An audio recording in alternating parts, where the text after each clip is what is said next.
Yeah. Wait. First, I gotta thank you. Oh, well, thank you. Thank you for bringing me And, over again.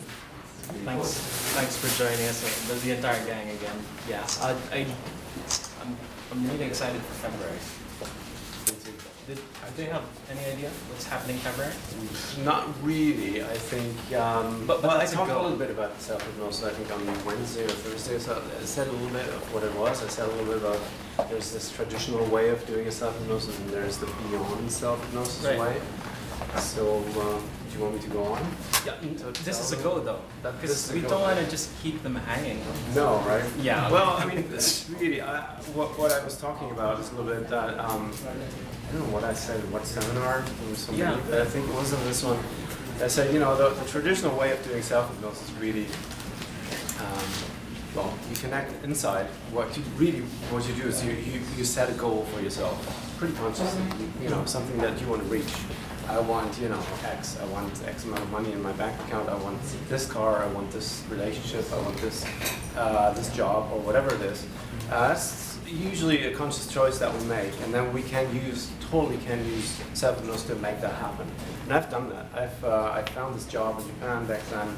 I found another job back then when I was in Germany. I really clearly I went into self-hypnosis and I knew what I wanted and I got it. The problem is with conscious choices is they leave out most of the stuff that's important. So when you have this we talked about secondary gain yesterday. So you choose something, you think that's really what you want, and then you have it, you're kind of like, oh, that's great for a week or two, and then it's like, yeah, well, I want something else now, or I want something better now. So you keep making these choices, and you go to places that you enjoy for a little while, but you're not actually changing the core beliefs that you have. You're not actually wiping yourself clear and clean from the inside. I read yesterday, something from this poet named Martin Nepo, and he said, I think his grandma, his Russian grandma, who was like 97 years old, said like something along the lines of, you see when the eyes are dirty, you see a dirty world. So in self-hypnosis, you basically you see what you want through dirty eyes. You make these so-called dirty goals, which are fine to reach every once in a while, but you will not really be content with it, not really be happy with it. So what beyond self-hypnosis and the power of self-hypnosis that I teach is really changing the inside and wiping the inside clear, wiping your eyes clear, so you actually see clearly, and that you do that by making the unconscious mind really the one in power. Your unconscious mind will choose your goals for you. You don't have to do that anymore. All you learn is really trust your unconscious mind, and then it happens. So, and in that course, we will start going very deeply into trusting the unconscious mind and make it happen. That means that you will go to places very deep inside, and you will go to places very deeply in the universe, and you will make changes on a level that you haven't really even considered possible before. You really go beyond what your regular world is. Igor describes it kind of like you live in a bucket the whole time, and you have these bucket walls around you, and you like bucket land. It's kind of cozy and comfortable, and you can walk around a little bit, but there are constantly walls around you that you bump into, and you can't really see very far. It's not very interesting. And whenever you have a fear of going someplace, whenever you feel a fear of changing something, that's the wall of the bucket. And that's actually what keeps you stuck when you don't go beyond. So what helps you get out of bucket land and into bathtub land, which is far bigger than the bucket, into bathtub land is going where your fear is, and really let your fear guide you through it to another world. And that's then all of a sudden the world of bathtub land opens up, and that's kind of a new world you have to get used to, because there are no boundaries at first. You don't really see, well, you see so much, so there's a little bit of uncertainty because you don't know it very well. Until at one point you will know it, and that's when you hit the boundaries of bathtub land. And then you go beyond that into swimming pool land, and then from there to to lakeland, and from there to the sea, the great ocean. And I think that's kind of, you will go on and on and on, but I think when you're in the ocean, you've come quite a ways. And there's a lot of freedom in it, and a lot of peace in the ocean. So that's what it is going to be about. Sounds good. That's actually beautiful. That personally for me echoes. Are you familiar with the notion of Star Trek? I know Star like Trek. finally. Final Frontier. Yeah, the final frontier. This to me, inner space is actually the final frontier, where quite strangely for me, the journey for most of us, largely for humanity, has been to explore ever outward, where none of the answers are. Right, exactly. But more information. It's true. But no insight. No inside, and no inside. It's very true, because there's so much, and of course you can make changes on the outside. It does work, but it's a lot of effort. It's a lot of stuff you have to handle at the same time, and it does only get you that far. When you actually go inside and make changes, you will notice that's the same thing as the outside. You will notice that inside are all the answers. Like there are some interesting, like you have these scientists and people like NASA, and they're now looking for extraterrestrial beings, and is there intelligent life out there somewhere?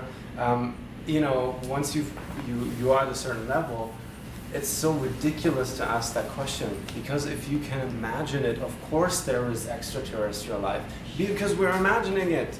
So there is, it's already existing, right?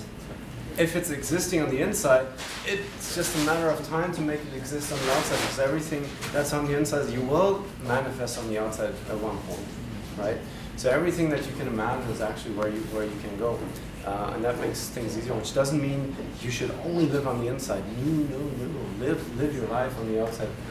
Be with people, that's also part of it. That's actually a big part of it. But if there's some part that you are not enjoying on the outside, it's really some part that you're not enjoying on the inside, because the enjoyment comes from the inside. And so if that's, so then change that, the way you feel about things, and you will make a difference on the outside.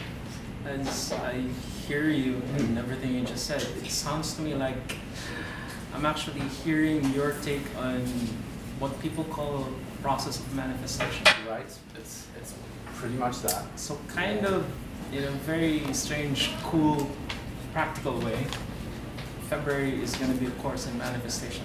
Definitely. Practical manifestation. Definitely. And the thing with like law of attraction and secret and stuff like that, it's being kind of promoted in a way that it's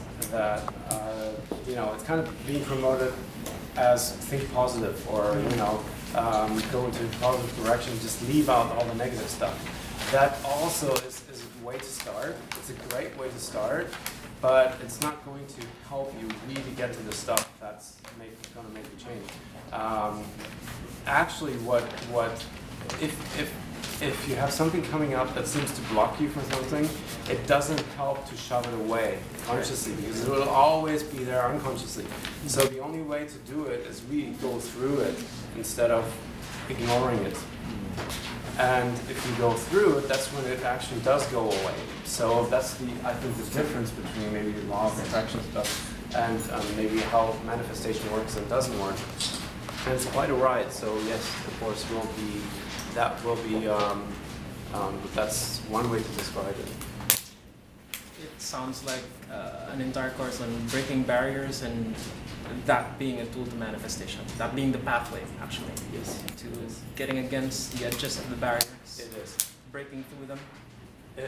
It is all that, and the great thing is you guys have learned tools of hypnosis, so we already know how to bring somebody into hypnosis. Did you think this was all you did was possible before you took this course? Did you guys think that?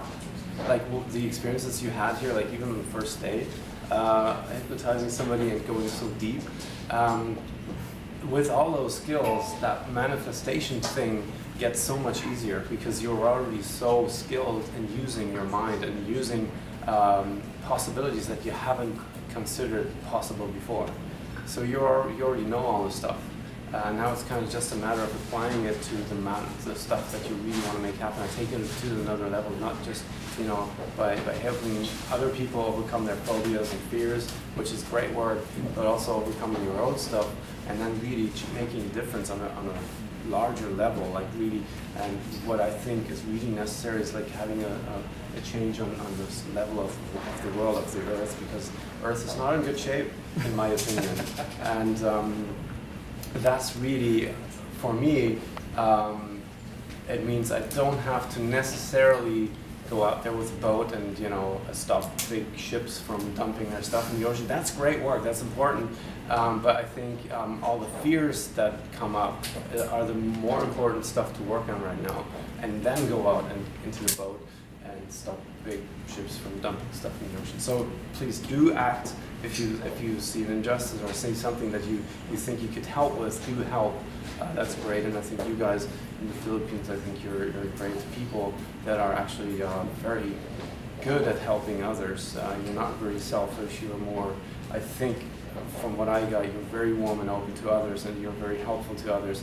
So I can, or my culture can actually learn from you guys, I can learn from you guys in that sense.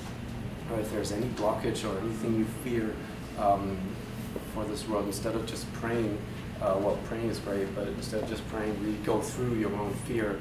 So pray to yourself that you're going to make a difference. To me, they've already been doing that this entire week. Yeah. Facing their fears, their initial resistances, their small tensions, and then going beyond them. You've been doing that the entire week, haven't you?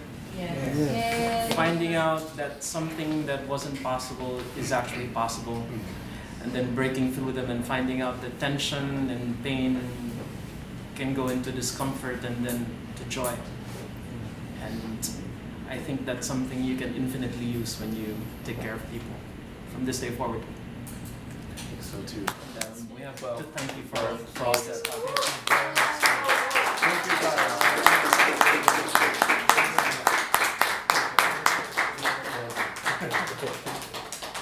Michelle's already looking for you. Have fun. Thank you. Salamat. Salamat. Dankeschön. Hope to see you soon, everyone. Are we good? Pictures? If you want to settle in for pictures, please come on up. And anyone who can spare 5 minutes after the pictures, short chat with you. The notion is that I'm hoping at least some of you choose willfully, heartfully to become practitioners. And so I'd like to have a short talk with you regarding a few things revolving around that, if possible. Okay. Just if you'd like. Is Nico here? Where's Nico? Nico? Karsten, Nico first. picture. 1, 2, 3, smile. One more. 1, 2, 3, smile.